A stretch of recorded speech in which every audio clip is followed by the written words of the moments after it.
Today I want to have a look at the Dom IX Saturn. I'm going to be picking this lock and gutting it, so I guess let's get right into it.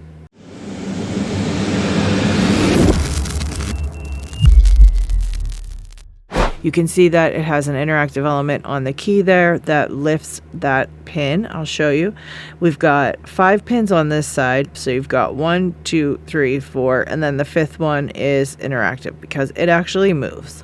And then on the other side, you've got 5 as well. So 1, 2, 3, 4, and 5. And you can see that these 3 here are pretty high lift, where this one might be like a medium, and these are all kind of low.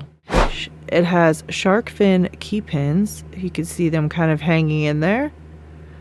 And we'll take a closer look at those when we get it gutted. You can pick this 2 different ways. You can either pick it with a dimple flag or a regular lock pick.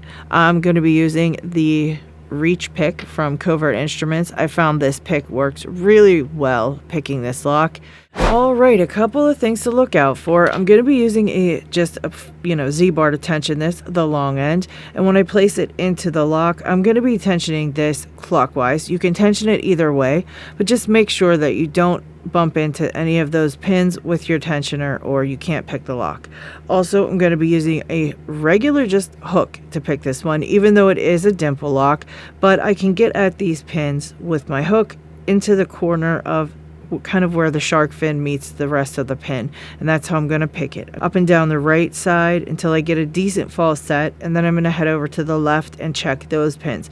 If nothing else binds, you kind of have to go back and forth over all the pins in the lock, both sides, because you may have missed something. All right, let's get this one picked. So I'm just going to check in the back, see if I can't get anything to set. Got a click and some core movement there. Again, I think that was number 1.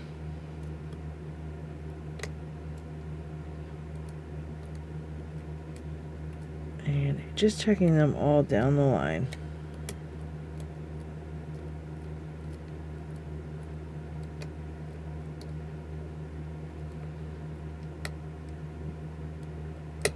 There we go. Nice click. Okay, I'm gonna check the other side, see if anything's binding yet, and it is. Right.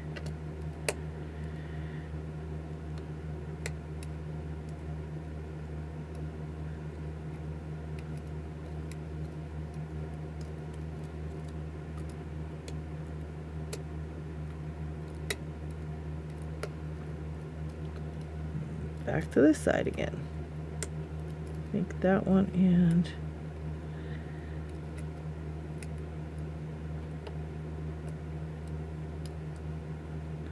alright, so right now we're just held up by one little tiny click. I'm sure of it. Just gotta find it. There it is. Alright, and we're open. So let's go ahead and get this one gutted and see what's inside.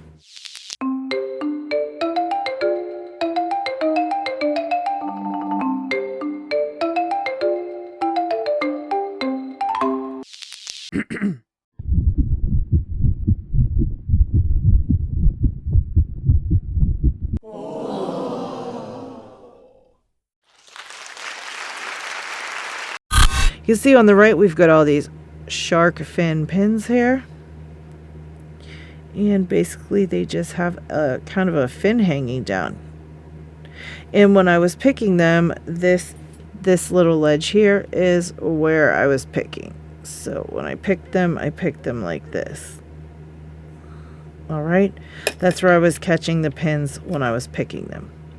So that is what we've got for key pins. They all have that little dolphin fin, although some of them are different shaped, all except this interactive pin at the end, and it's just a regular old pin there.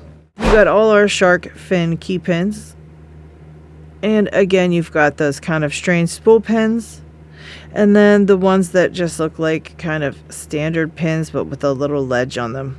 So these are what we've got. And they're all just so oddly shaped and weird, right? And putting this back together is such a chore.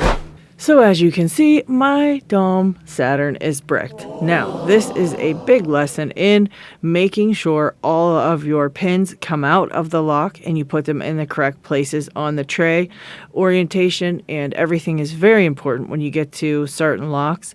And it's also a big lesson on checking everything when you're putting it back in. One of the pins in there is actually the interactive pin, and it was placed in the wrong chamber when I put it back together. And now the lock is bricked. However, Retap is going to fix it for me. So it's currently on its way to Retap, who's going to drill a little hole right in the Bible, press the spring, and get the pin up out of that hole and get it in the right position. So big lesson here. Remember, orientation is very important, and double checking everything is so important.